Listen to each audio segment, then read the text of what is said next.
माजी राज्यमंत्री भाऊ गुलाबराव गावंडे यांच्या प्रकृतीसाठी पिंजरात सर्व पक्षीयांचे साकडे। श्री कपिलेश्वर महादेवाला दुग्धाभिषेक भाऊ लवकर ठणठणीत व्हावेत यासाठी मनोभावे प्रार्थना।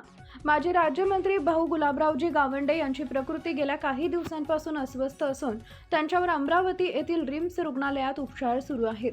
भाऊ गुलाबराव गावंडे यांच्या प्रकृतीत लवकर सुधारणा व्हावी आणि त्यांनी पुन्हा ठणठणीत होऊन आपल्या सर्वांच्या भेटीला यावं यासाठी पिंजर इथं सर्वपक्षीय नेते, पदाधिकारी, कार्यकर्ते व नागरिकांनी एकत्र येत श्री कपिलेश्वर महादेवाला साकडे घातले। श्रावणातील पवित्र सोमवार 17 ऑगस्ट रोजी सकाळी 11 वाजता पिंजर येथील श्री कपिलेश्वर महादेव मंदिरात सर्व पक्षीयांच्या उपस्थितीत दुग्धाभिषेक करण्यात आला। यावेळी महादेवाला दुधाचा अभिषेक करून माजी राज्यमंत्री गुलाबरावजी गावंडे यांना उत्तम आरोग्य लाभावे, त्यांची प्रकृती तातडीने सुधारावी आणि त्यांना लवकर आराम मिळावा यासाठी मनोभावे प्रार्थना करण्यात आली। भाऊ गुलाबराव गावंडे हे सर्वच पक्षांच्या नेते मंडळी व कार्यकर्त्यांशी जिव्हाळ्याचे आणि विश्वासाचे संबंध असलेले नेतृत्व म्हणून ओळखले जातात।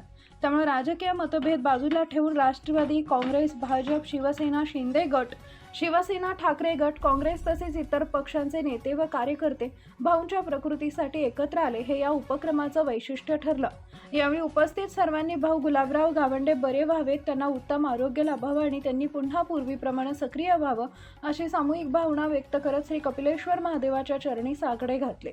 पिंजरसह अकोला जिल्ह्यातील नागरिकांच्या मनात भाऊ गुलाबराव गावंडे यांच्याबद्दल असलेला जिव्हाळा या निमित्तानं पुन्हा एकदा प्रकर्षानं दिसून आला।